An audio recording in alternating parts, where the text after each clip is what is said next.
Okay. Okay, so I'm going to share my screen again, and we're going to go back to the surf forecast. It is actually, everything is easier on this computer. All right, so here we are, and we were at Thursday, 4 a.m., looking at the size of this. It's big. I mean, it's big. So just for like future reference, and it'll be worth, if you guys are at work, or even if you do decide to just pop out, check the surf, or go down to New Jersey on Thursday, it's worth just paying attention to the buoys. They were very interesting. It's always worthwhile in these larger swell events to watch when the swell peaks and the intervals and wave heights and the swell direction changes. See, 7 a.m. it does that same pattern, moves off the coast with the west winds. And these winds, like the wind report have a little more southern, they're more true westerly. So I don't think there's a very good chance of any north wind associated with this swell event. And then by the afternoon, it blows off the coast, but it creates this ridge. So the west winds basically like split the storm in two. So the elements coming from the east and southeast are vying. And we see that with reports like we saw on the buoys right now. A 1 foot at 10 seconds swell coming from the sea, fighting with the wind waves that have been created by the west winds coming off the land. All right, 10 p.m. Wednesday moves off even more. There could be leftovers on Friday, and we saw this lighter winds Friday. And this is all energy moving off the coast into Saturday. The Saturday, 4 a.m. Some little local wind activity that could produce a small bump on Saturday. Just have to contend. There's all kinds of weird weather patterns happening in the middle of the sea. Yeah, this very interesting. This kind of remnant of the storm stays out here. Wouldn't be surprised if we saw some weird little long period readings from this or around Saturday night. Little, not big, because then it just stays here. It's very strange formation. Looks good for the island groups. If you're a surfer down Dominican Republic, Barbados, Jamaica, Cuba, like all the island groups are definitely, this is north swell for them. This is what they look for in the winters. So they get basically like the backside of our swell events. And this is just FYI travel, like those I mean, everybody goes to Puerto Rico. I'm not going to recommend that. We got some reports that all of Rockaway is in Puerto Rico right now. But I really love Barbados. Has anybody been? Never been to the Caribbean. Barbados is awesome. So if you're looking at like a quick getaway, there's the south side of the island. There's this place called Freights Bay. Beautiful, crystal clear blue water, left reef, point break, like a beginner wave, intermediate wave, and tons of great surf rental outfits and Airbnbs galore, great hotels, places to stay. What's the place called? Freights Bay. Freights Bay. Yeah, and Barbados is so small, the airport is like 20 minutes from every surf spot. I haven't gone for a couple years. I haven't gone since the pandemic started because all the little island nations were very tough during COVID. I mean, for obvious reasons. Okay. Sunday. Looks like towards the end of the day, Sunday, we get another one of these little close low pressures. Much smaller one, but something. And then Monday, end of the month, yeah, this should produce something. This is obviously now compare the size and the proximity of this to the thing that's going to hit on Thursday. A lot smaller, a lot greener and yellower, not as much red in the center. And it's going to move off the coast, but not quite as fast. And there's kind of this secondary pulse down here at the bottom, which hangs out. So should produce a little bit of south wind swell. So that's looking good for the end of the month. Yeah, this little clump just hangs around into next Tuesday. So it's only forecast for a week out, but not flat. That's cool. There's some movement. And those strong west winds that come after the storms and blow the storms away aren't like prevailing for a week at a time. That's when we get those crazy flat spells over here. Might as well just peek over. Looks like there's a storm in the middle of the country next week. And another huge swell in the Pacific Ocean. It's been a very active week. We can just do the blow by. Wow, that's that swell that just hit Waimea. Wow. No slowing down up there. And then those storms kind of, I've had a funny time. Let's get at 4 a.m. Those storms splinter into multiple storms and coalesce. There's a lot of splintering and coalescence going on up in the Arctic. And looks like a pretty active Pacific Ocean to me. And South Pacific, whoa, what the heck? We'll go backwards on this one. There's a little south there. I mean, it's just always active. The South Pacific's just always so, I mean, this is the roaring 40s. They're just roaring. I feel like I always see something down there every time I do one of these. And the North Atlantic, go back to 4 a.m. And it's staying, you know, this is the Arctic as well, essentially. They, it looks like they get some like kind of wind swell action. This would be like, this would be ground swell. I guess Ireland would be pumping and pumping. Maybe a little smaller for them at that point, and then still pumping. But maybe slowing down in Portugal and France at this time. Interesting the way that these storms hug over here up by Canada, Nova Scotia, and Greenland. I would be curious to look more into their surf forecasts, see what's going on for them. Norway would have waves. Some interesting storms off of South Africa, Madagascar. So yeah, the whole world looks like gonna have a pretty good week of surf. Any questions about the forecast?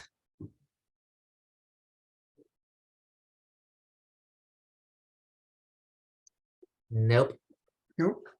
All right, great. Well, let's get into it. I have to admit I didn't watch through all the YouTubes.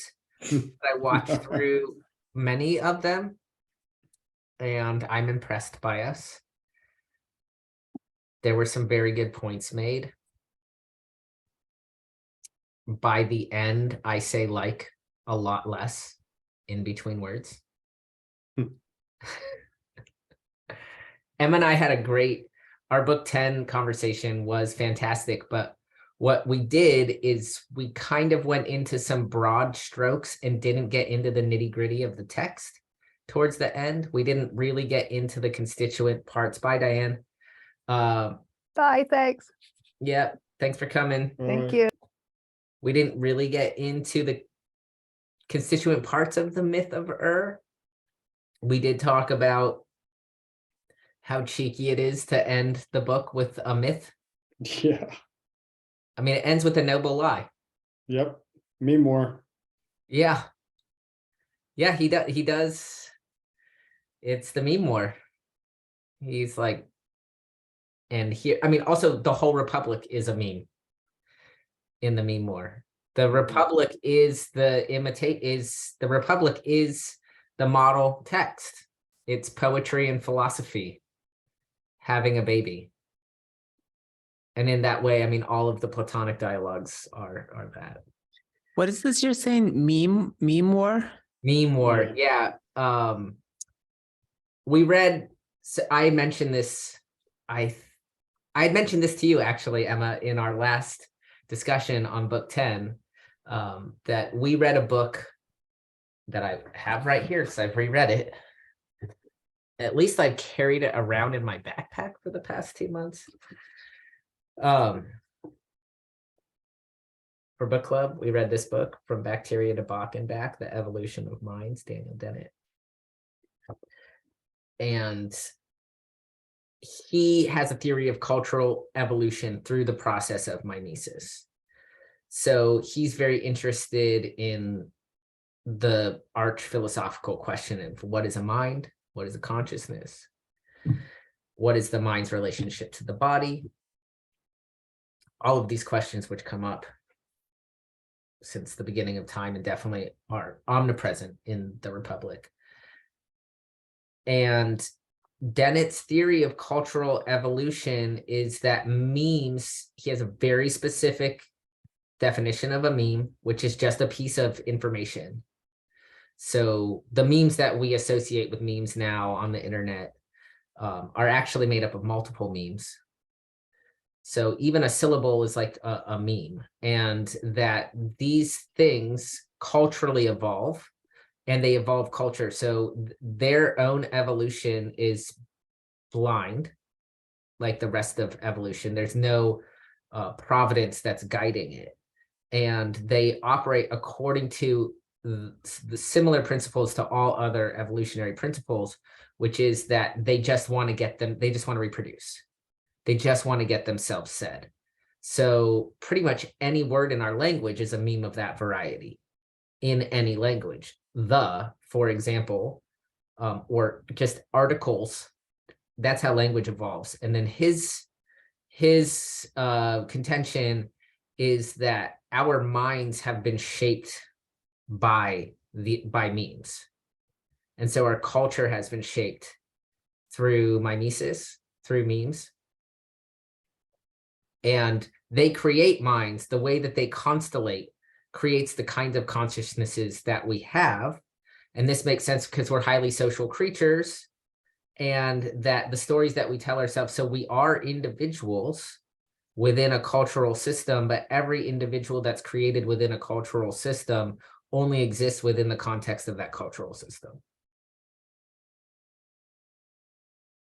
So whatever kind of consciousness any of us as individuals have is not is a product of the culture in which it is born, and in which it participates in the continued evolution of that culture, in the continued meme wars. as the different memes, there are memes about what consciousness is.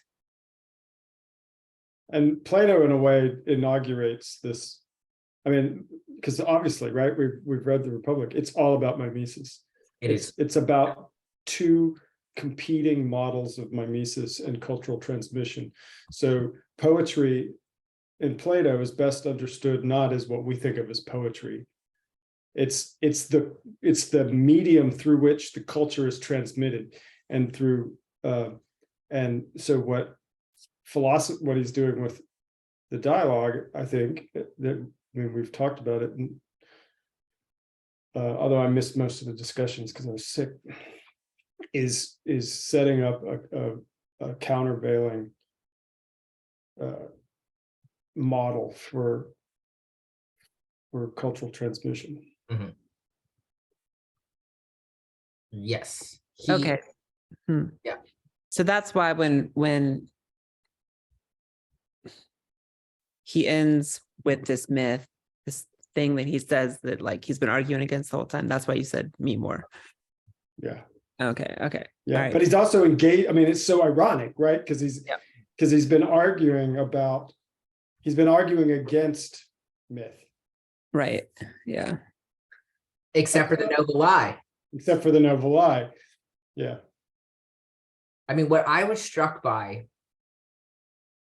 again, I have been struck anew every time I re-engage with the text, whenever I re-engage with this text, is how playful and serious it's serious about play, and it is also all about growing up as well. It's about maturing, and it's about appropriately playing when it's appropriate to play, and using play appropriately for what Plato considers the appropriate time to play. And then about being serious about, so it is about being able to distinguish when you should play and when you should be serious. And that actually makes the text sometimes difficult to understand. You're like, wait, are you fucking with me? Are you serious this time? And there are moments throughout, and a theme of book club as I watch through the YouTubes is all of us trying to figure that out. Mhm. Wait, are you being serious? Or are you fucking with us here? Yeah. He's like, Because I mean, his argument sometimes, like the argument for the immortality of the soul, is just maddening, Mhm. and it's just such a bad argument. And then he ends with a myth, and it's just like you just like. But also, this has been such a, like, talk about a meme that has colonized minds. It just like colonized Paul. I mean, it's like, that's Christianity right there. That's Yeah, Dante. If you've read it Dante, is Dante. It is there. I think what is interesting though is that I don't think it's one big meme. I no, think that there are No. so many that he's utilizing in different ways in the text. And I think that it's such a rich text in that so many people have picked the meme that had already implanted itself in them, or that their meme environment was already, the soil was already well tilled for that seed to catch hold.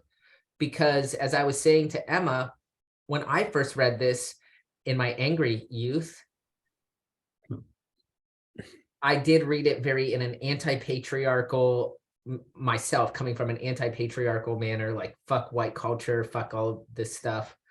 And this is saying that like the soul needs to dominate the body and the mind is all important. And then I reread it and I was like, wait, that's not what he's saying. He's saying that actually taking that interpretation is just one extreme way. That actually the proper steersman of the soul is the one that is like, okay, yes, you irrational beasts are part of me. And if I don't feed you, you're going to become ravenous assholes. yeah, So there's an argument for a moderate kind of asceticism. So I also, after reading post-Platonic and pre-Platonic philosophy, I see various other obviously we've talked about the Pythagoreanism, Plato's Pythagoreanism, and that immortality of the soul, the nuptial number, all of the stuff with the different kind of mathematical equations can be read as just straight Pythagorean memes. And then you see the seeds for Stoicism, dealing with what, like, yes, being honest about your drives and your emotions and not telling yourself that you're not allowed to have those, but letting them have their course and then being like, okay, now we need to get on with it. You've had your cry. Let's move forward. That's no longer in your control. Let's only deal with what is in your control now. Your grieving time is over. Let's move on. And yeah, then the forms also, again, rereading book 7 and 8, like I didn't actually feel the theory of the forms was as strong in the Republic as I had remembered it to be.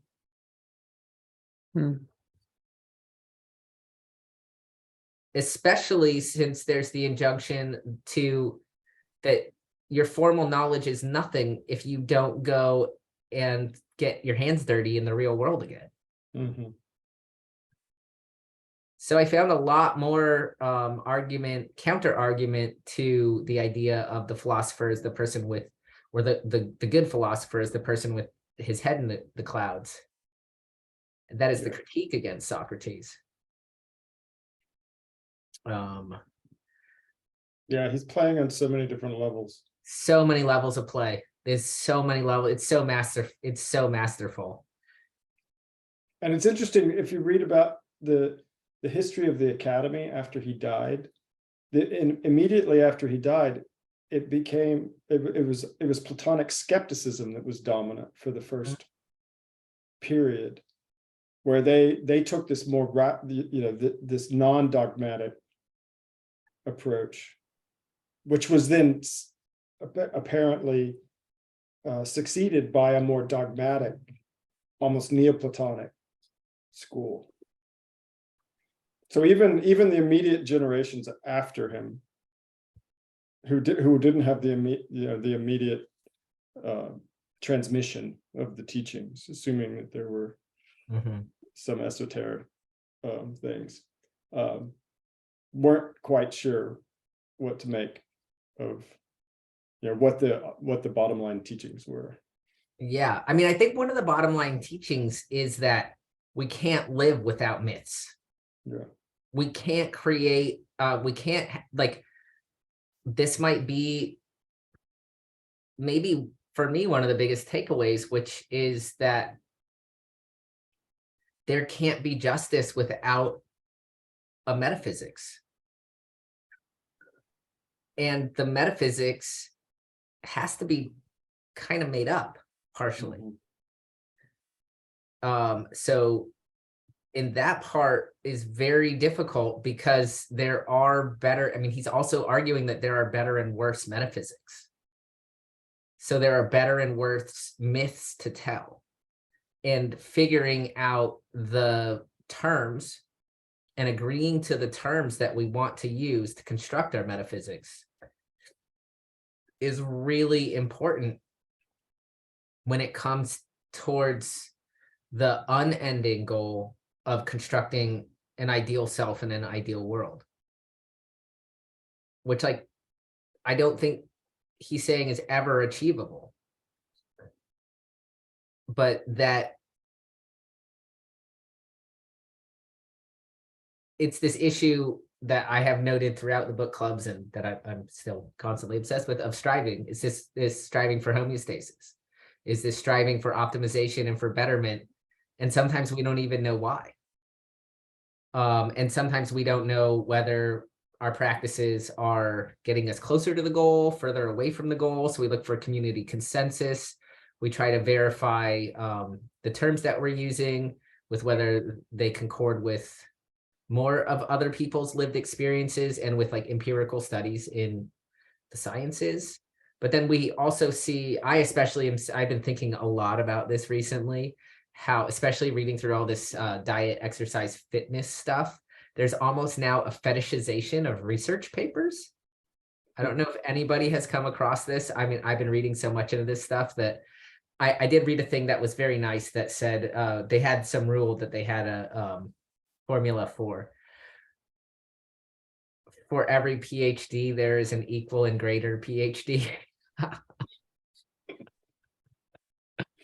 Which does seem to be the case, like that, there are all of these dissertations and projects and all this evidence that has counter evidence to the other side of, but I do think there are better, I am not a full relativist because I do think there are better and worse arguments. And I do think that Plato thinks that there are better and worse arguments as well. I think that Socrates thought there were better and worse arguments. Like, he clearly thought that a way of living, a myth that you could tell that was going to engender the least amount of harm to the least amount of beings would be better. So he is going for some kind of story where somehow we learn over time how to lessen political violence. Obviously, we have not been able to do that.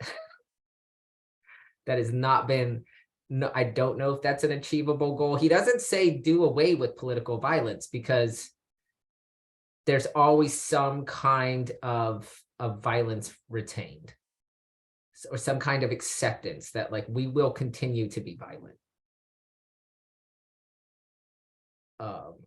But that our strivings, especially politically and in terms of justice systems, should be working out ways to mitigate political violence. Again, we're obviously very terrible at this as a species so far across political regimes. So far, we have turned out not very good at this.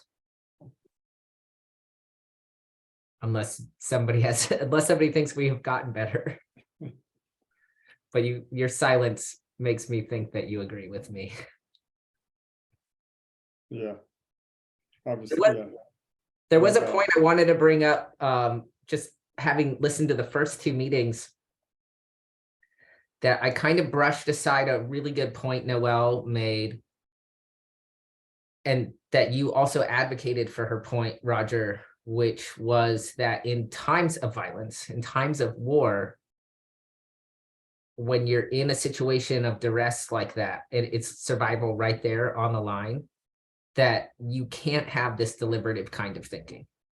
That there are times like that that do call for black and white thinking, and that people who become accustomed to thinking in that way in those times of duress kind of get stamped for the rest of their lives with that habit of black and white thinking. Because the trauma of needing to use it in those times where you need it, like if you're like, let's have a Socratic discussion about massive weapons defense systems when you're being bombed, that might not be, effective for continuing your bloodline. And that was a point you were making about your dad, Noelle, when you were talking about the need for, like, you saw his need for black and white thinking in those times. And yeah. Yeah, good thing then his child is overeducated and has a lot of time to think about That's why he survived. Yeah. To have you. Exactly. He evolved in his own way, just Right. maybe not in his own psyche, but Totally. you are a part of him. That's yeah. But yeah, the myth. And then and Roger, you basically know more, you were alive then, so you were talking about, you're not that old, but being in Beirut in the 70s was probably not a very fun place to be. Yeah, that's for sure.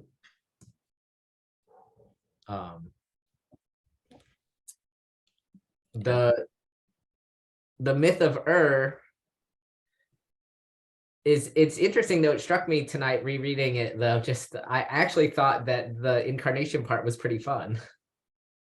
And Emma sent me an email about Orpheus, like, to be fair, he was torn apart by Maenads, but it wasn't that he just like hated women in general. It's just that he happened to be ripped into shreds by a group of violent women. Yeah, I love the way he places all these characters into different lives. And I love the Odysseus searching until he found a private man who would just mind his own business. Yeah. That part kind of felt like if you're watching a Marvel movie and then there's like this series of walk-on cameos where some superstar from some other movie just like pops in 5 minutes. That's funny. Love a crossover episode. Yeah. Totally. I just recently watched the first series of The Sandman. Ooh. And I think it was book 10. Well, there's this theory of dreams. Everything is here. This text is so mind-blowing in that way that like you do have a theory of affect, you have a theory of desire, you have a theory of the unconscious, a theory of dreams. And he is talking about how, in your dreams, anything goes. And I have to admit, I did not read the Sandman comics or Neil Gaiman's actual book. So They're good. Sophia told me that because the first two Sandman shows are like, what the hell is happening here? They're not that good. It doesn't seem like the writing is very good. It's unclear what's going on. Everything's like very weak and fuzzy.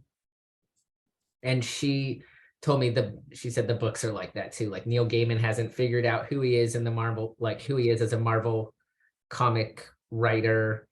And he's still fleshing out how he's going to deal with these anthropomorphic concepts. And it gets so much stronger as the series goes on, especially the last 4 episodes. Like things are cohering more as conceptually as what they are, and the plot line gets stronger, I would say. And just this idea that there's this anthropomorphization of dreams and of a king of the dream realm, that there's a line that happens in one of the last episodes where he's talking about basically his job and what he does as a concept and as a phenomenon, because dreams are also a phenomenon. Sometimes I don't really get the way that the different characters are categorized, like why it's dream and desire and despair, like why he picked the ones that he picked, because I feel like, for example, dreams are more of an actual measurable phenomenon than desire and despair are, where those things are active, I would say even subordinate phenomenally to what dreams are as an actual physical phenomenon that happens. So I did have a little bit of trouble. I do have a little bit of trouble with the conceptual categorization of these anthropomorphic concepts and how they relate to one another in the gaming context. But Dream is talking about his role, and he's like, I have to basically deal with the collective unconscious of everybody, where, you know, all of your hopes and desires are manifested for good and for bad, and the boundaries of what one can do in a dream are much, they don't obey they're paranormal, to use this lawlessness that Plato talks about through the voice of Socrates, that some people in the waking realm mistake for unbridled freedom. And this is the huge category error that, Roger, you were sick when we really went through this. This is the huge category error of our time. And this is the huge category error that the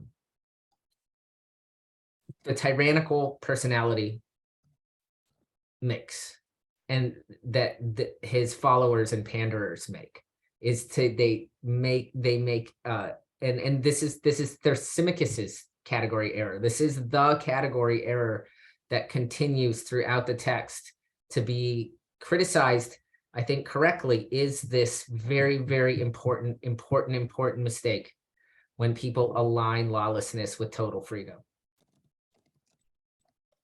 Yeah. And that's what makes somebody, I was just re-listening to the one where we were talking about Trump. And that's what makes that him he's a failed tyrant. You know, fortunately, our democratic system it was actually good enough to not let that happen. I mean, we're still dealing with a lot of the blowback from it. We are still dealing with the urge in our culture to continue this equation, for people to continually desire something like freedom and not understand that that has a cost, and not actually know what it is or ask after what freedom could possibly mean, because they're going for some type of tyrant's notion of freedom. And they're not also seeing that their conceptualization of freedom is also connected to them, like inextricably connected to their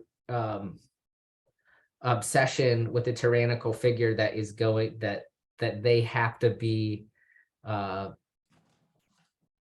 what is the word? I always forget words in these things. Sycophantic, you know, they're like these sycophants and followers in the word, they're the most unfree. And they're at the whim of the tyrant, and they think that it's him that's granting them all of their freedom. Yeah. And what they don't realize is that they were all just merely a vehicle for a much more sinister and well thought out plan, which we're now seeing in the Supreme Court. Oh yeah. Yeah, but even so, even that, like Trump's plan, I mean, yeah, the I mean, Republicans. now it wasn't Trump's plan. Trump was That's what just I'm saying. No, I'm saying that's the Republicans. Trump's plan was to be a tyrant. Yeah. Oh, yeah. He meant to be a tyrant, but he Yes. was just a horse. Yeah. Yeah. But that was his plan. Yeah. We haven't seen a figure like we haven't had. I can think through so many Republican presidents and lawmakers, and they wanted this. What's happening? They have achieved their design. But it looks more like oligarchy, to be honest, if we're going to talk about the Platonic. Yeah. The Platonic setup of different governments. It doesn't look like tyranny. And we talked a lot, Roger, also when you were sick, about the difference between Basileus and Tyrannus. Oh yeah. I missed the Mhm. regime. Yeah, so like in the Greek, there is a real strong distinction when he uses basileia and arcane. And to rule like a king, to be a king, is not to be, I think it's the tyrant. Everybody is doing the arcane, everybody is doing the ruling, and the tyrant rules in a specific kind of way, in a tyrannical kind of way. And the tyrant is the one who is actually not in charge of his own emotions. His emotions run him. And the reason the tyrant becomes the tyrant is because he has to constantly be reactive towards his own urges and drives, because they have so sufficiently taken over his constitution. He basically has no control of his constitution, so he has to be in hyper control and hyper aware of his constitution. And then oftentimes he lets his urges, he acquires so much power that he convinces himself that he is allowed to have his urges at the cost of other people not having theirs, or at the cost of punishing other people for having the same urges that he does. So he projects and offsets his own weakness, as it were, and pawns it off as power. So he does acquire all this power in order to create this subterfuge, but he's, in the most pain, essentially, but just projecting all that pain onto all of his subjects that he rules. Where the kingly character, the noble character, can look, is more, that's the more rational actor who, if he wants a power grab, if he wants to be, well, first of all, a king doesn't want to rule. A king is born to rule. So there is always this tension that happens early on. This is the tension with Socrates, and I think Plato felt this own tension himself as an aristocrat, is that, he felt he was born to rule, but doesn't want to rule. We discussed this as the catch-22 of being born a philosopher king, or being born with these qualities that are good for ruling and not wanting to get into this system that's going to corrupt you.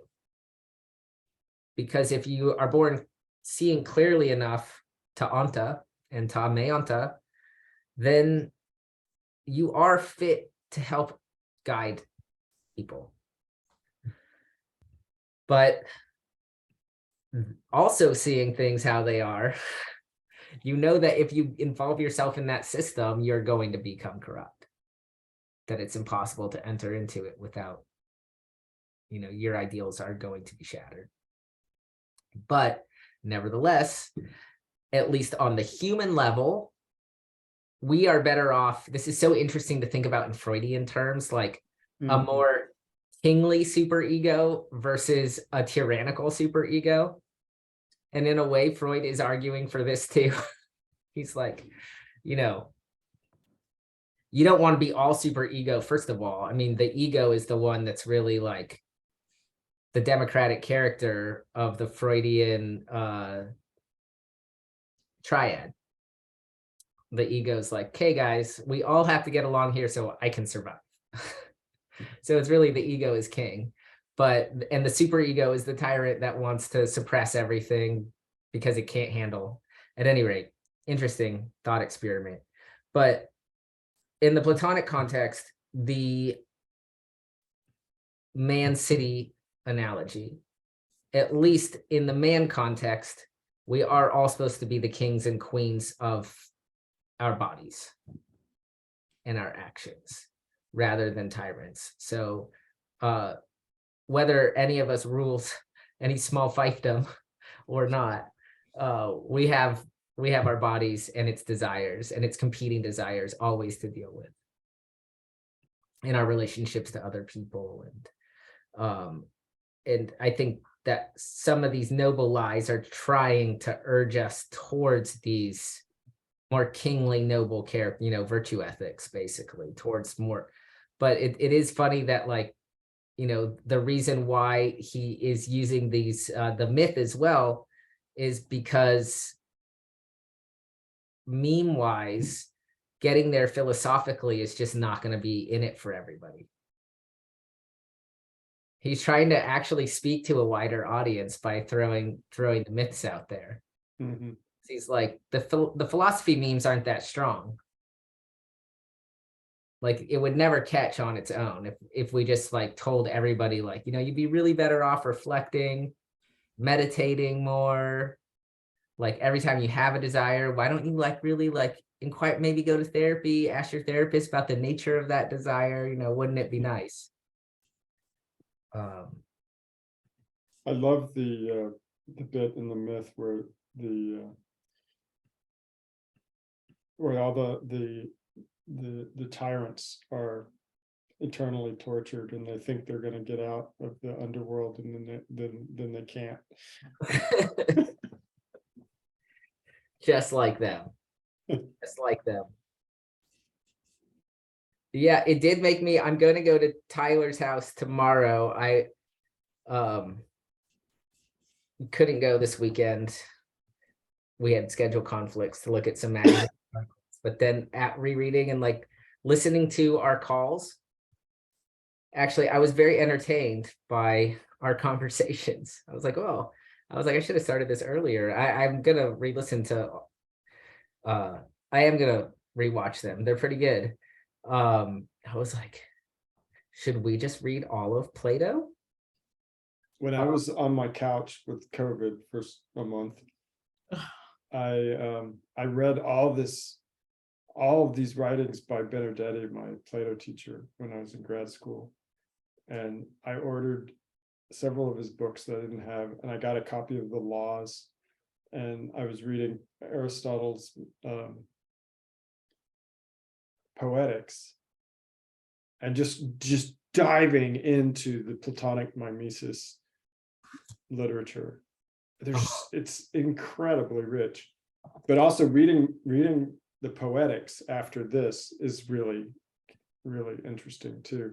But anyway, I mean, all of which is to say, reading more Plato might be fun. I'm like really curious to reread the Laws. The Laws is a daunting text, but I mean, all of them. I mean, they're all good though. I mean, all of the texts are good. I mean, especially the stuff that we have talked about here, though, the themes that we've hit upon, that justice, for example, is just like, there's no form of justice, right? So it was very interesting for me to hear us work through. I was so proud of all of us, actually, once I got through a few of watching us discuss each book, because I was like, you know what? We did a pretty good job. Like, if this was any regular philosophy seminar, the way we all talked with one another and we're working things out with one another, we did a really good job. And even there were times I had these crises of faith, like after we'd have a book club, because I was like, oh man, I really misinterpreted that. I really got that so wrong. But then when I went back and like watched, I was more pleased with that. No, we were just working. It's okay. We were just working it through. Like, there was the Noelle and I did this really good excursus of the 3 forms of the good. Yeah, Cassandra, for sure, part of the process. And then I think it was like the next day after that one, or a couple days later, we're going surfing and we're crossing the street at 62nd Street. And I'm like, there's no good in itself. Like, there's no thing in itself. How can there be a good in itself? We don't even know what a thing is. I was like, duh. Can't believe we didn't figure that one out. But what I was going to say is we also were talking about justice and how it comes down to just the political structure and who's making the laws and what the laws look like. And a lot of times justice is just the system of justice. No, a moving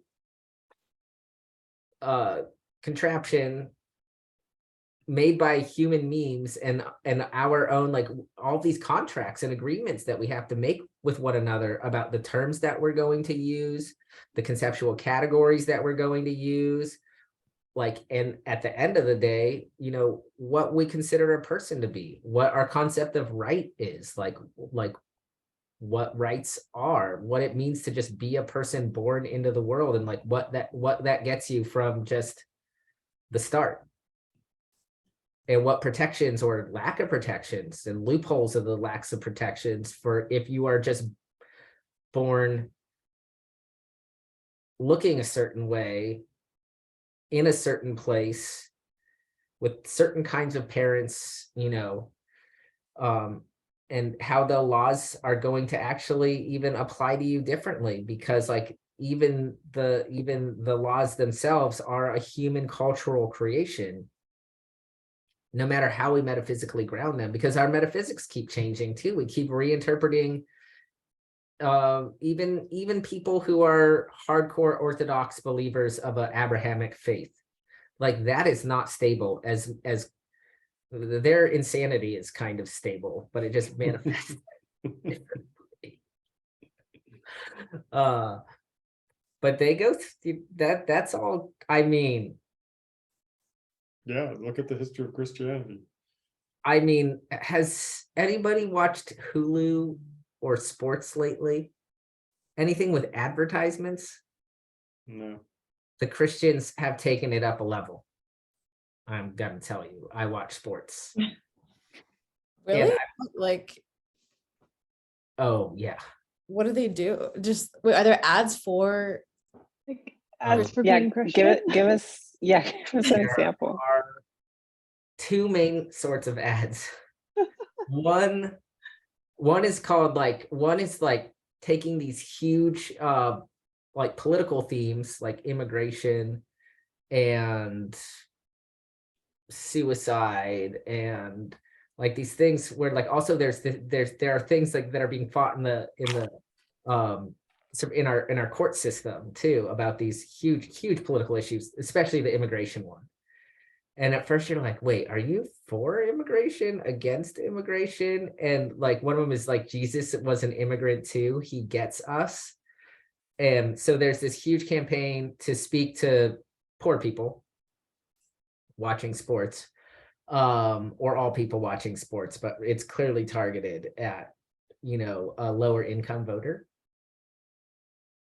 And yeah, it's a conversion, you know, it's a conversion thing, but it's hard to tell whether they're just trying to convert people to Christianity or whether they're taking a real stand on any of these political issues. Anyway, so that's one level. It's confusing, but like their ad game and they're like pulling on the heartstrings images in their commercials, pretty strong. And then the other is an all Christian dating app.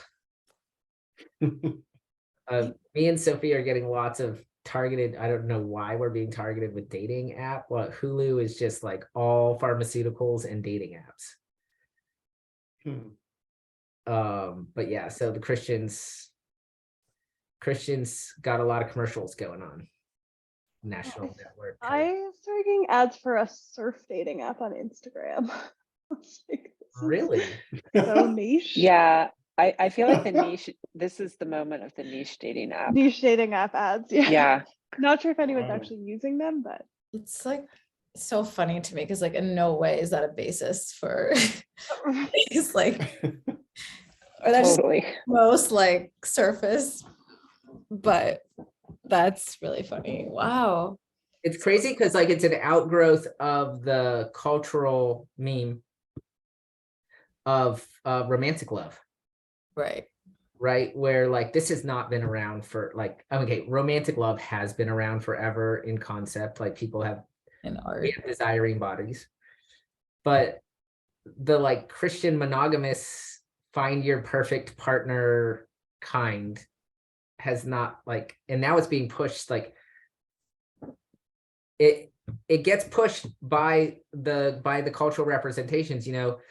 We have had a lot of talking about Hollywood too as the creator of these stories that we tell ourselves, you know, that we are these myths that we're picturing our worlds through, and that we are creating systems of values or cementing certain kinds of systems of values through these myth systems, through these meme productions. Like right now, I have to say, like, I think it needs to happen, but watching Sandman, I was like, is the original comic like this LGBTQ racially, like the way that we're overturning the white patriarchal dominance of the film industry to like create new film memes feels really heavy-handed right now, just because like it, I guess, has to be. And it's just this huge shift and change. And you know, people are going to figure it out as they go along, but right now it's just the start of it. I actually did some research and it was more ambiguous than anything was at that time, especially in terms of the character's sexuality. But I would say actually the thing that the show does that's not in the comic books is that it does more it has more racially diverse cast than the comic books. All of the comic book characters, the main comic book characters are white, was what I found from looking at the comic books. And like, there's definitely a lot more kind of sexual orientation ambiguity already in the 90s in the Neil Gaiman comic books. I think there's even more of it now in the show. I think they've added like an extra layer. And some of it still does feel like, yeah, like I said, like it feels a little heavy-handed where with tokenism, for example, like this crafting of like these perfect mixed couples in this way. Like we need to pair this with like, it feels, you know, but that's just what we have to, we're going through a shift, you know, we're going through a mimetic cultural evolution right now in like what the stories that we tell ourselves look like on a variety of levels, right? Also, then there's on the more, what I want to say, like art level of the serialization of shows. You know, we don't watch 2-hour movies anymore. We watch 29-hour serial episodes of things that we binge and we can't get enough. We watch lots more documentaries, so we are obsessed with a kind of like, this is reality, this is how you film for reality, that came off of not only like Ken Burns style documentaries, but also shows like The Real World, which wasn't a documentary of like, but it was trying to show like, this is what young people living in shared housing deal with. This is like what it looks like to be a young person at this time. So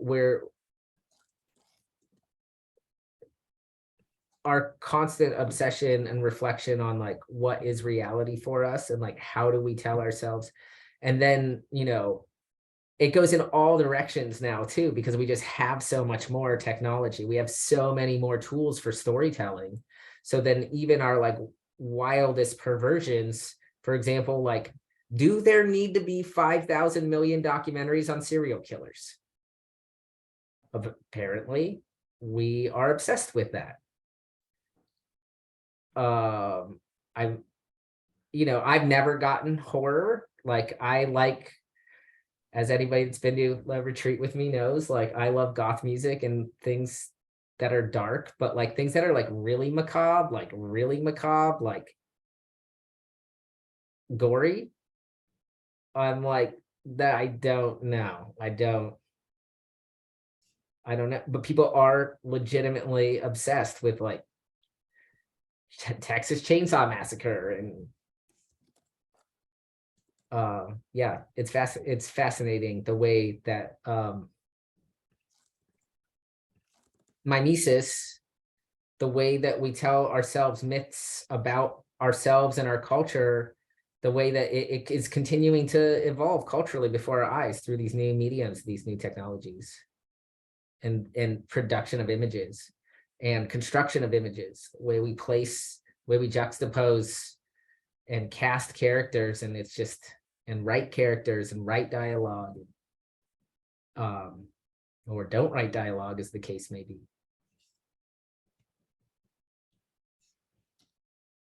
The Sopranos wire discussion was a highlight of a past book club. Mhm. We did a lot of good work there. Noelle, you're on mute. I think. Oh no, I just was muttering that I love this. Okay, okay. It was hard, but it was not it was very hard for me to watch. So, but I don't. That was like a previous book club, right? That wasn't this. That was a previous book club, and I did make a note when I was rewatching. I said, I'll read my note. My note says, oh yes, Tony Soprano's impressive power of repression to hold a place for others to feel safe and protected by him. A strong image of the Thrasymachus defense model of personality, because Right.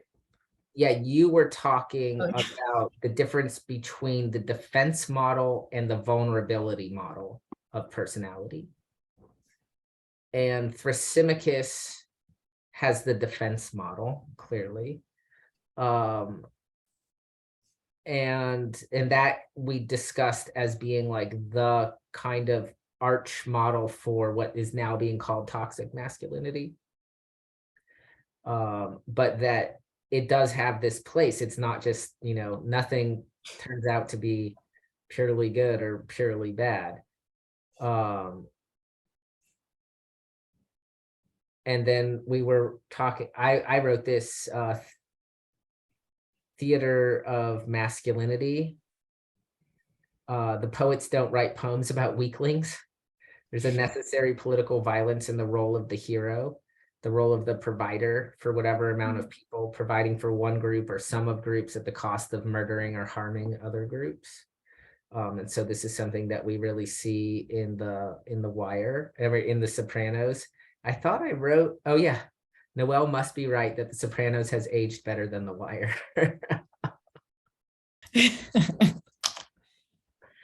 I do think you're right. I mean, That's the the acting's better. Even though it's set in a time, yeah, it is better. It's, although I will say, in some ways, I don't think there's any, in terms of American myths, like I feel like we're just not past the cowboy, like fundamentally, and like Exactly. the frontier like myth it's is- just is the that's myth. yeah. No, we're not.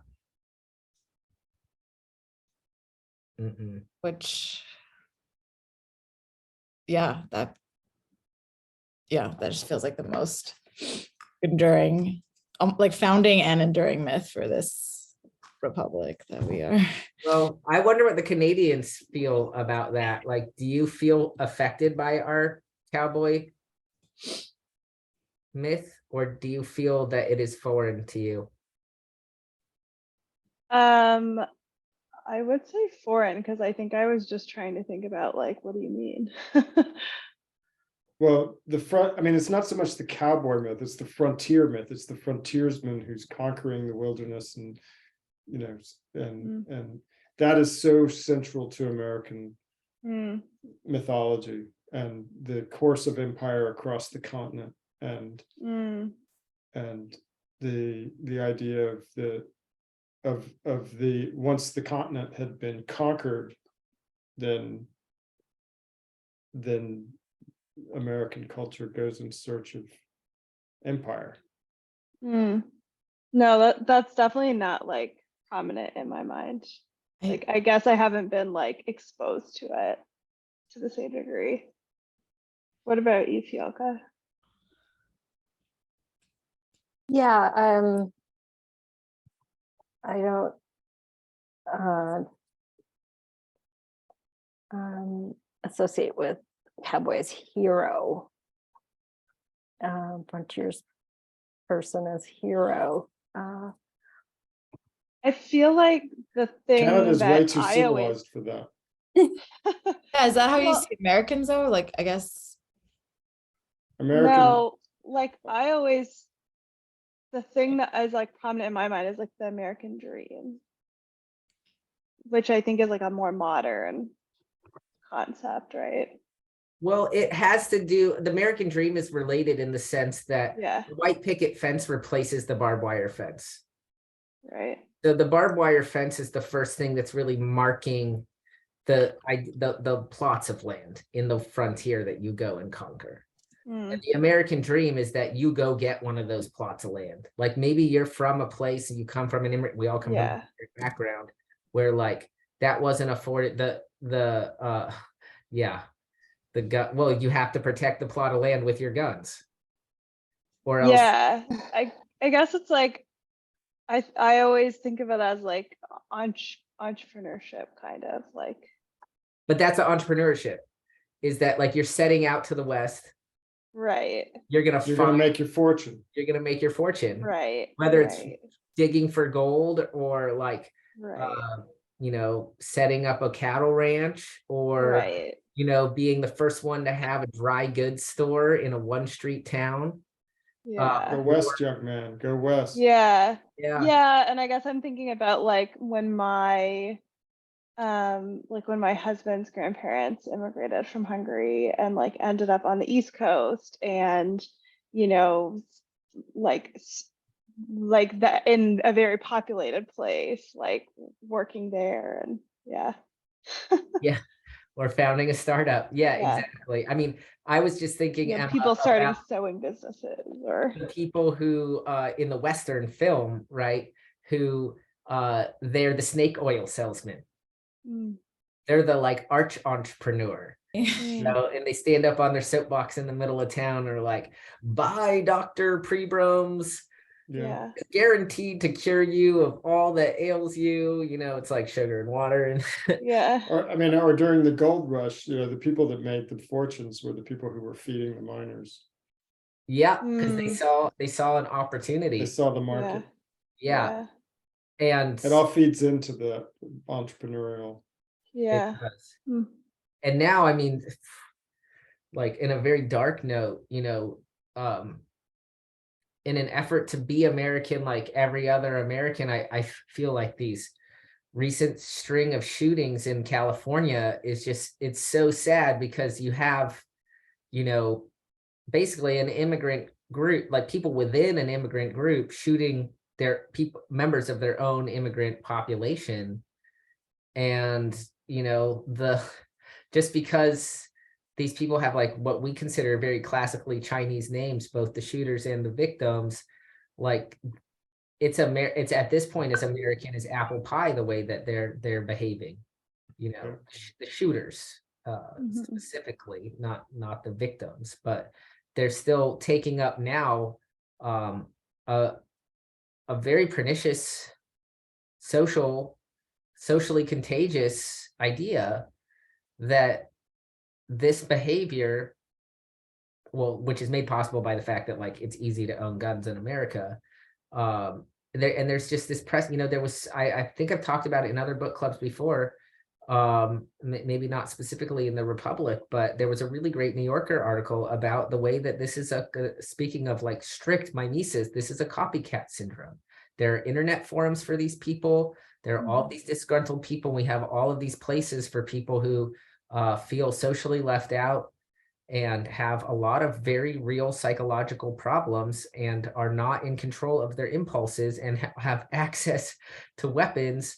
And, they get to offset all of their pain onto so many other people and and this has become a viable way to do that. And people see this as an option. This is now culturally a habit, or this is something that is part of our cultural evolution right now, because like this way of dealing with pain is obviously seen as like something that is just an option among other options in our culture. And it's really upsetting. And it's not just for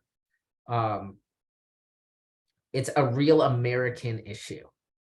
Yeah. It's affecting all Americans that look all kinds of different ways. And you know, for the most part, it is mostly men doing it. So, I mean, we can say that it is still more of an issue with male violence. There have been 1 or 2 female shooters, but for the most part, we can at least put them in that identity category for the most part. But other than that, there's not. It's just very hurt people who have access to guns and the internet. And Yeah, I was like very shocked the first time, like within the first year that I moved to the US. My office building was like, on Tuesday, we're doing active shooter training. I was like, what the fuck? Like, had never heard of that before. I mean, it really should be done everywhere, and it sucks. Yeah. We have to have Yeah. the tactics of that, like in Yeah. I actually like was gonna be back in Canada that day, and I was like, wait, I've never had this before. Do I need this? Like, what is it? Mhm. Yeah, I mean,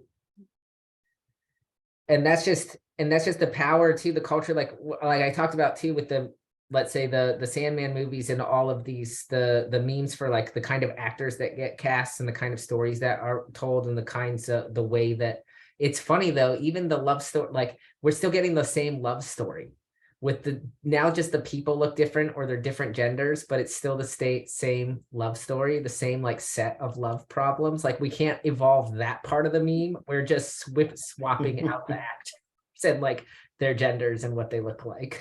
It's like, we can't tell a different love story though, you think? Which feels slightly offensive in some kind of way. Like I'm like, oh, I guess this is progress, but it's also like we like I don't know, if you just think about something like attachment theory, it's like we're like there's absolutely no sophistication in terms of like any sort of like psychological theory of the past 100 years. Like no, I mean, even something like I was talking about in ancient Greek culture, where they had they had a much different view of romance. It was everybody's social cultural duty to procreate, but that they didn't tie their romance lives to that social duty. It was like the marriage was this coming of age thing.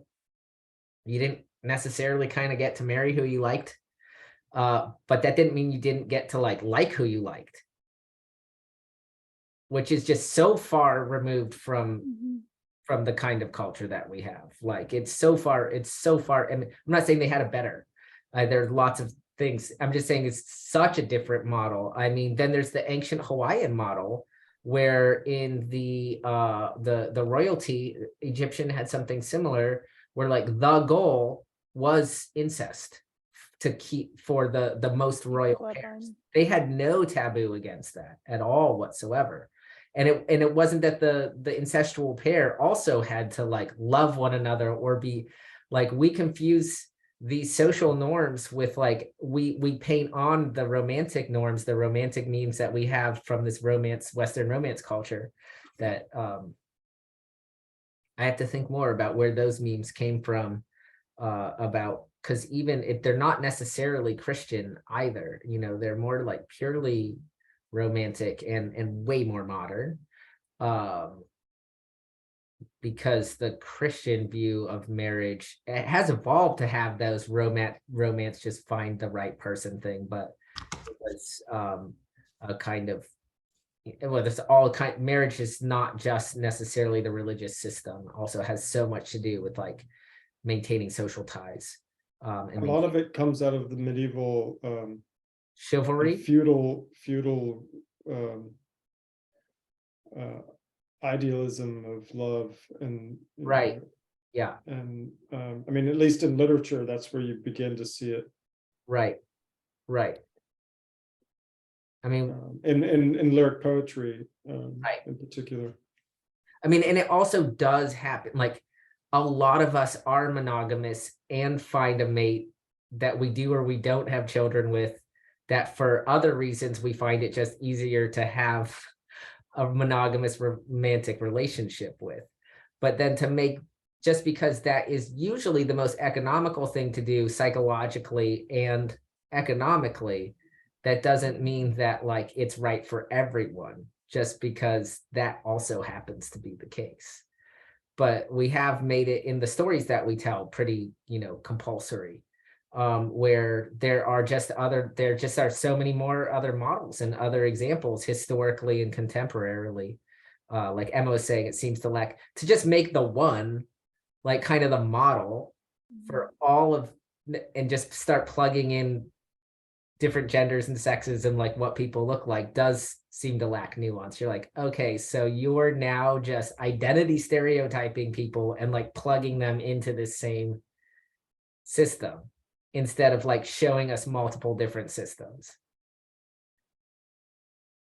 Like, I don't know, you could do a thing of like the time of like the ancient Greek culture and like all these different, and I feel like they did this a little bit. Did anybody see that show Rome?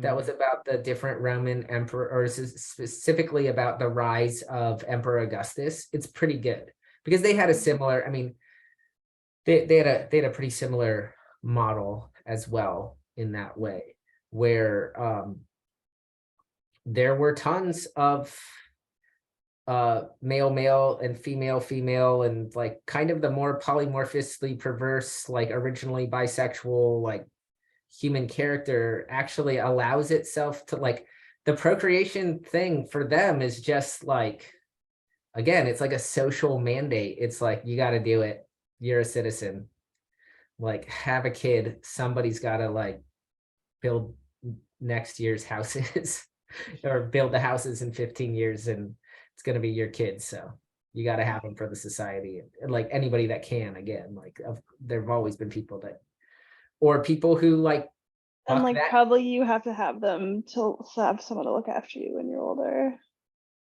Or if the society is more communal, just so that there are more bodies to look after the other bodies in the culture. Yeah. So maybe not even necessarily on the model of like, that's what like Socrates is pushing for in the Republic, is actually the kids don't know who their parents are.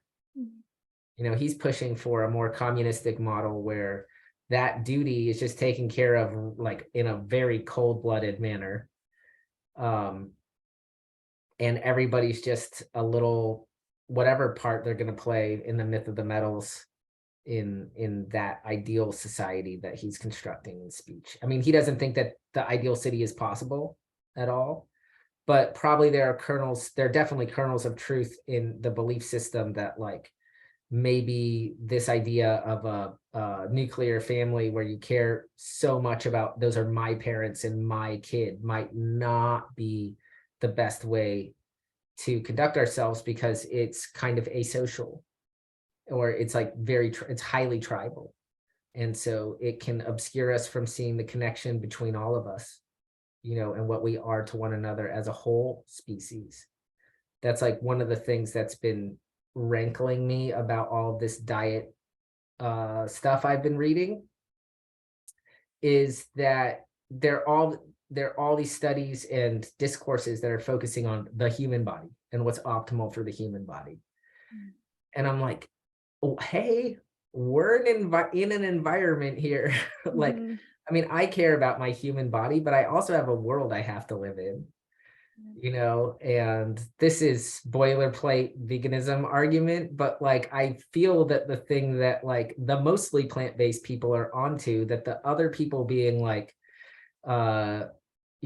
talking about like what leucine from animal milk or something does in terms of like the way it builds your muscles. I'm like, yeah, who cares? Like that you're getting like 1 inch more of bicep by having this fucking one chemical that you can only find in this one animal product. Like, and why? That's important because why? Because the human bicep is more important than the entire ecosystem. Like, anyway, that is those like micro like arguments too are just so funny to me because like every substance has like a dose where it's good for you and a dose where it's bad for you. And like, why are you getting so like, oh, the perfect dose of like leucine or whatever for like, it's, I don't know, it's just almost so I arbitrary. mean, but my thing is they're just not thinking of the larger, Of the bigger picture, yeah. they're just not thinking of the bigger picture, and that's I mean, that's always the hard thing. I mean, again, that's to the Plato's point of like, the think of the bigger picture meme is the harder, is the one that doesn't stick as well. Yeah. Because it just takes more work to constantly because like the ultimate meme is the one where you're constantly updating your priors. You're constantly updating your belief system. You're constantly monitoring and self-monitoring. T-Rock, your mother's home. He doesn't care for right now. But yeah, and that one's harder because it means like nobody wants one that's like just work forever. That's going to be, I mean, some people do. Those of us, like once you learn, once you get in the habit of that, just like any other kind of exercise, like the T-Rock, come on.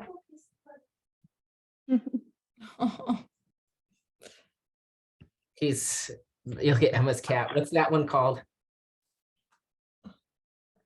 What's that cat's name? This is Maple. For obvious. Maple sort of looks like Franz. He's a ginger too. Oh, it might be too dark to see him though. No. Franz is out. Yeah. So Maple is actually not called Maple for his color. His full name is Maplethorpe.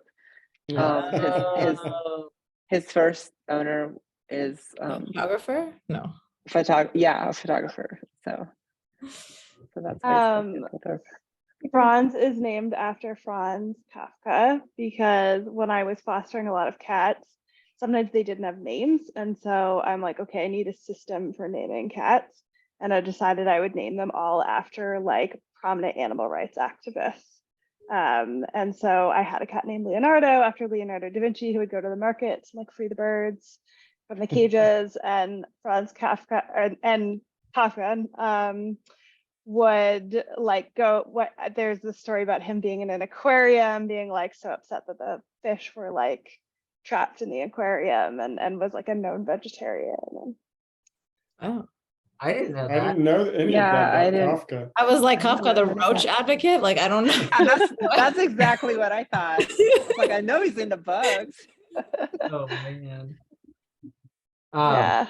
Sophia calls T-Rock and me actually Marcel, after Marcel Proust. Nice. Because we're like hypersensitive, and T-Rock like can't go to bed without his mother. Really I don't know. Have any of you guys read Proust? Yeah, many years ago. But so good. Yeah. I mean, he really complicates. I mean, the stuff happening with romance there is very complicated. Like, we did definitely not inherit the Proustian model, because the attention span, you just need like a bigger, wider ranging attention span for that. Just like a French. Yeah, I don't even know if it's I know it's French, but like, Yeah. I don't even know how French really like There. Yeah. Proust is in a way, because I don't know. I was recently watching this other stupid thing called L'Agence. It's about this real estate, French family real estate agency. It's 4 brothers and their mom and dad, and they do luxury real estate business together. They seem very French. I think I saw the pilot of this, but it's entertaining. I will, to say the least. It is entertaining. Some of these properties are pretty amazing, and their family dynamics are funny, and they seem just they're very normative. Everything's like very, very normative, which for me, that's like my understanding of French. I don't find the French like actually very perverse, where I think Marcel Proust is. right. Yeah, that's He's like class, like the text is so wide ranging. Like Yeah. the narrator never even like, he struggles with his own desires so much. Yeah, it's true. Actually, the French are they're super gender norm, like way more than here, I would say. That's how I've seen like their culture seem to me when I've gone to Paris, but Oh, I haven't known like a ton of French people. no, it's like such a narrow idea of what it is to be a man and what it is to be a woman, actually. And like, it's funny. People think that they're a lot more, I mean, they have more liberal policies in many ways, but not cultural memes, I guess. Like and like the race stuff is even like, you can cast like people of color in plays in France because people are like, well, that's a statement. And it's like, I know we're on like the spectrum where we're like over like, or the side of the pendulum where it's like swung, a certain way. France is like not even at the point where it's like, Yeah. I mean, as somebody who just lived there for like 15 years and still goes back and whatever, Yeah. it's like, I And totally I think that the pendulum needs to be oh needs no, to be pushing, like it feels like abrupt right now. There's just no other way for it to. yeah, I mean, Also, with like a failed education system, there just aren't that many nuanced good writers anymore, unfortunately, or if there ever were. Like I think that like memes in the modern sense, so in like the classical kind of just soundbitey kind of ways, these kinds of memes have proven really strong and have colonized a lot of brains in such a way that like they're actually very similar to the algorithms that run the apps that are targeting us. They find an algorithm, like a pattern, a formula, and they just go plug these things into the formula and shoot shit out without really like reconfiguring the entire equation.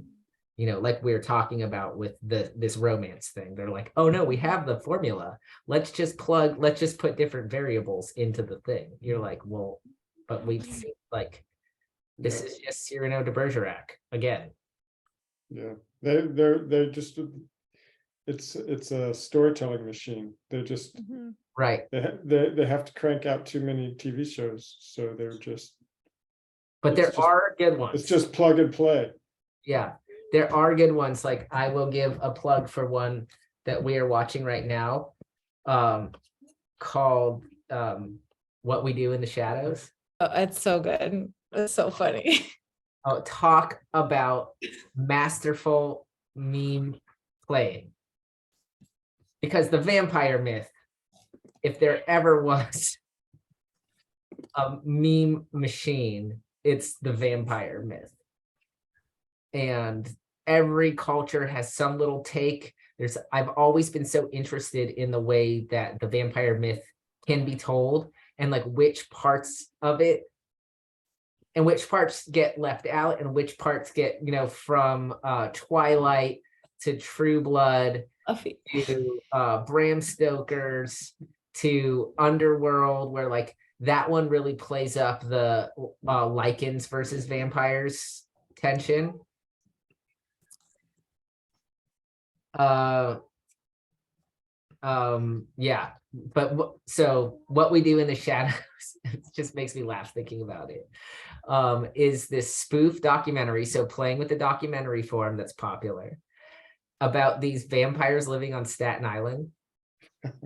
Okay, like you just don't even have to like say anymore. It's on Hulu. And if you get the free trial for Hulu for a week and watch What We Do in the Shadows, you'll get to see these pharmaceutical commercials and these dating app commercials on top of it. But it is like, you will laugh your brains off. And they play with every single one of the tropes. Including there's a psychic vampire that lives with them. And he's more powerful actually than the blood-sucking vampires.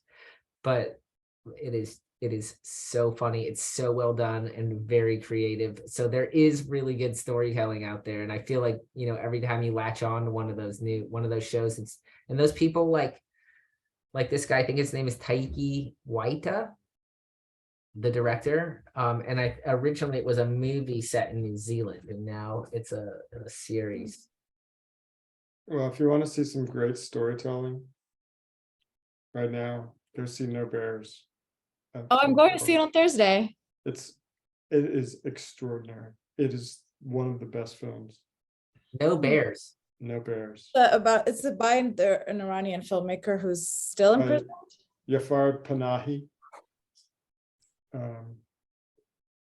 It's extraordinary. And then the next week we saw The Conformist, Bertolucci's Conformist, and that is a mind fuck of a movie.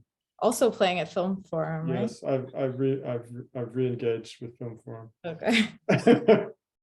Well, this is a good time for us to share, to everybody recommend something right now. Well, like if Plato's going to give us The Myth of Oof. Yeah. What's fascinating about No Bears is that he's banned from making films, but he's making a film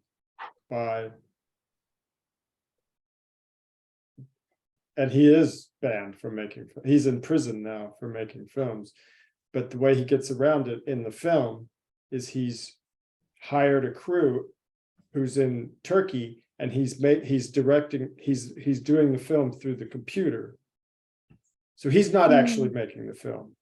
And he hasn't actually left the country. They're in the other country.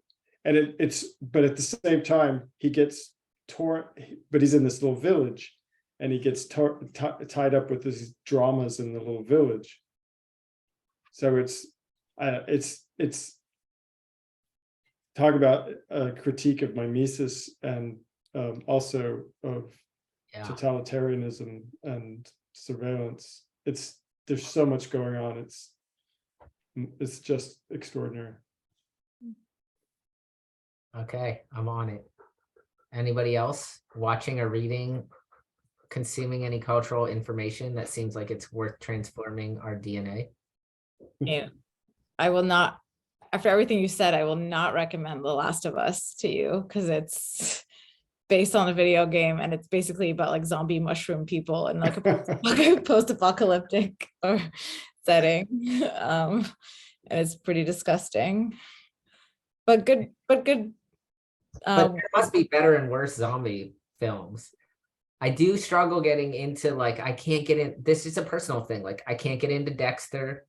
Yeah, no, I can't do serial killer stuff either. I actually can't do true crime either at all. Like there's all these memes actually about like women being super into true crime. Yeah. Like I don't Not at all. because Yeah. I also just like I can't get away from like most of them are like about the murder of a woman, like 90. Yeah. And that is like Yeah. a plot twist or plot point, and I'm just like I can't get past that. Yeah. I used to love, like I never do a TV in the bedroom, but that's why I love in hotels watching TV in bed as like a treat. And I used to love, there used to be a channel that would always play Law and Order, and now it's always Law and Order SVU. And I'm like, I can't do SVU. It's too upsetting. Bring back OG Law and Order.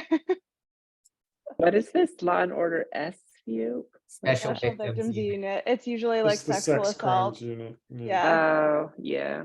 Which, by the way, I'm convinced corrupts juries now because they expect there to be DNA evidence and everything. And I'm like, that's not how normal court cases work. Usually it's one person and then another person telling a story, and then you have to decide who you believe. There's not going to be a freaking like half the time. So forensic thing. yeah. They're always I'm like, sure oh, that's the case. I'm evidence. sure that's Sorry, that was a rant about this.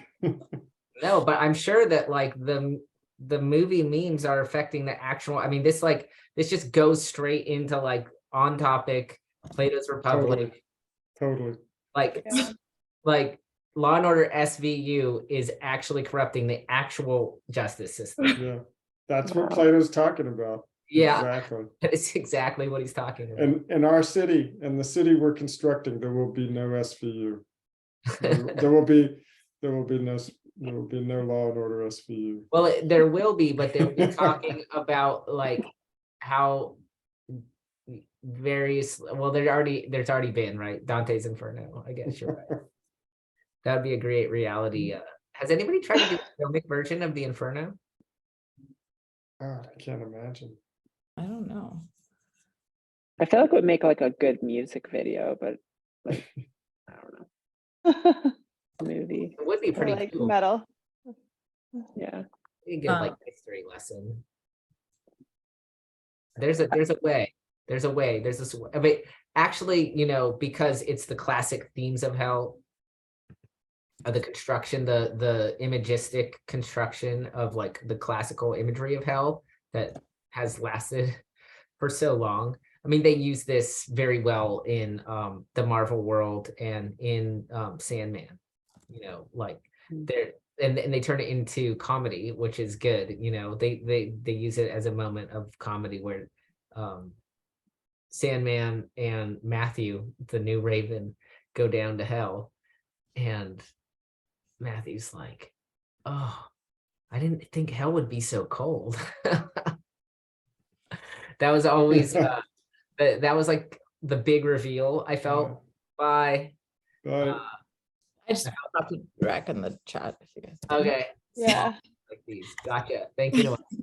Love a good rec.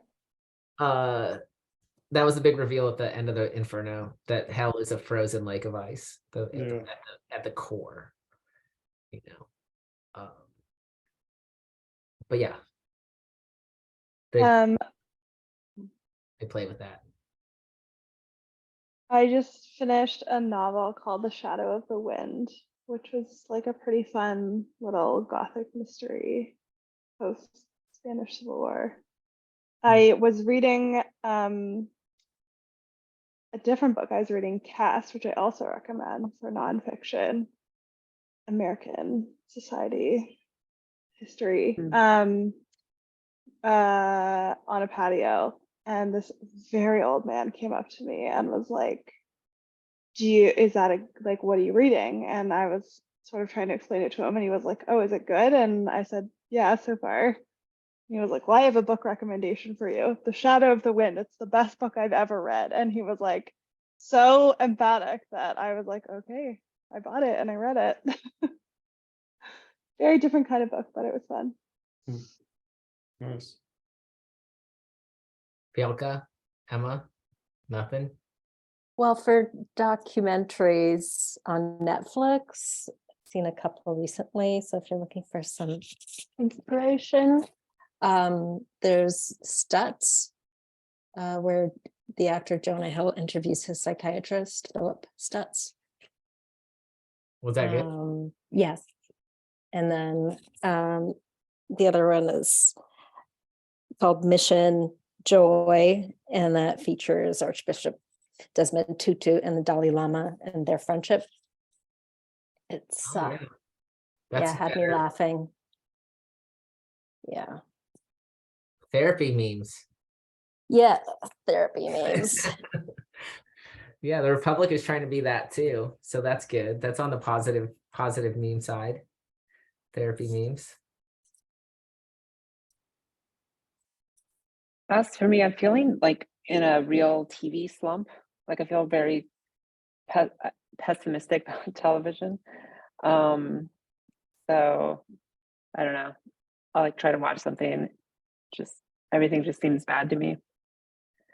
But as for books, I'm reading James Michener's Hawaii. Oh, I read that last Fun. year. Actually, I'm reading Mexico now. Okay. I'm going to Mexico. Yeah, Dion, you recommended this to me, like I think maybe like the first time we talked. Yeah. So I finally picked it up and I'm almost done with it. Yeah, I'm like, I feel like I have the same feeling reading this as I do when I'm like binging a like 7-season TV show. Like it's just like I just can't stop thinking about it. Yeah, there's such, if you find it, you'll have to go back. You probably passed it now, but there's just such it's like middle, still part of the ancient history kind of part. There's such a beautiful description of a female surfer. Oh yeah, Noelani. Yep. Yeah, it is so beautiful. It's maybe modern. It's not ancient. It's like it's in the middle. Yep. Yeah, I have these little tabs I've been putting in whenever I hit and one of those tabs is definitely that scene. It is just such, I just remember being so struck by it, but then also, you know, anyway, that book is so good. I mean, it's such a great, especially for surfing and understanding Hawaii and how complicated Hawaiian history is. So Yeah, yeah, yeah, yeah. It really has me like bookmarking things and then going and then researching, you know, like Yeah. this strike that happened in the 50s and, you know, this and that. And yeah. yeah. And the announcers have been pushing really hard at the Hawaiian contest. They have that guy, Dr. Isaiah Walker, is one of the he wrote Waves of Resistance, and he's one of the announcers now at all the Hawaiian events. And he talks a little bit too much like about this, you know, he's a little bit of a rambler at the thing, as professors are. But yeah, it is fascinating. It is fascinating. I will go to Tyler's tomorrow and see if I can, you know, it'd just be fun to read some surfing magazine articles, and we can still read Plato. We can read everything. I would not mind reading more Plato. It is so rich, and I think therapeutic.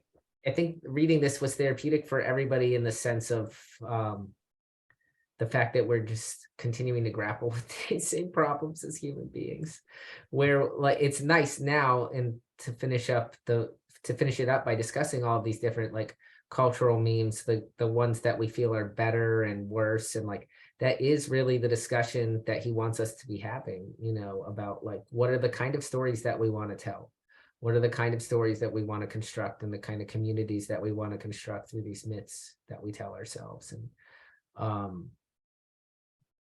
I think this cowboy one, you know, obviously really speaks to me because I think it's something that's off the American cowboy one, which has gone past American culture into this entrepreneurship idea. It's very infiltrated tech life, and it's some of it can be very anti-education, and I think it is tied up into some of the very deep structural problems we're having around education and getting help. This idea that you can do everything on your own, and like the world is you know, you just have to go out there and get it, and continues to play in the Western myth of genius, which has been so harmful for so many people in a variety. Do you think that like the costs also play into that? Like it's so expensive here to get it. I'm not surprised so many people Well, I'm thinking try it without education. I'm thinking more personally just about people's reticence, for example, like the idea that people have that they can just pick up surfing. Okay. One of the hardest I was thinking of those like billionaires that are like, I'll pay you not to go to school and start a business. Yeah, no, I'm thinking the way that I deal personally with this great myth of the like autodidactic individual go out and like if he can pay for it, he can, you know, if he can buy the surfboard, it's just me in the ocean, and you know, people who, yeah, I'm constantly having to deal with the cultural myth in surfing that surfing can't be taught and it ought not to be taught. And it's harmful to our culture, just like any kind of anti-education message is harmful to culture on the whole. Yeah, I think that messages against, I think there's a lot at stake in educating, and there are a lot of discussions to be had about like, you know, how to train teachers, and you know, this what kind of discourses should be, you know, how to police on the small level, policing language in schools, and you know, I think part of this pendulum cultural swing right now with like how much kids are talking about different like I believe along with Freud that little children are sexual, but like in terms of language, like how much of stuff is being taught in schools in which way, like I think that like this is just an ongoing conversation because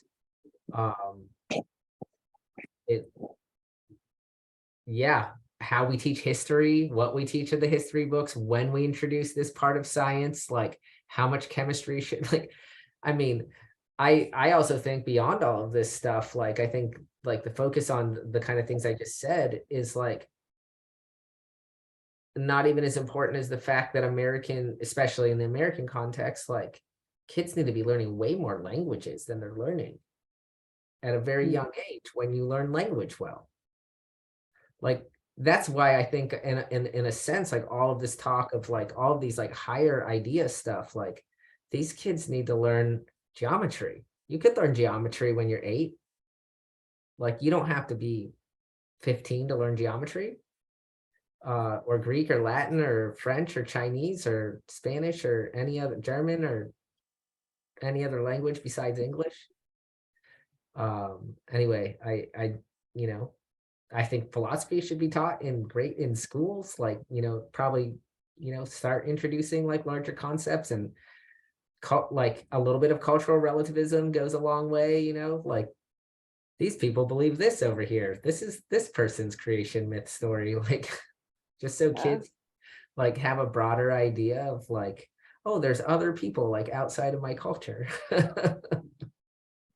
They speak other languages, like not everything, you know, and not necessarily engaging them and making them pawns of the culture war here, but instead just, but by broadening their horizons, you are engaging in the, you know, unfortunately can't avoid this terrible culture war we have going on here right now. But yeah, anyway, I think education is super important, and I think it's still very open since from Plato's time till now, like how we're supposed to educate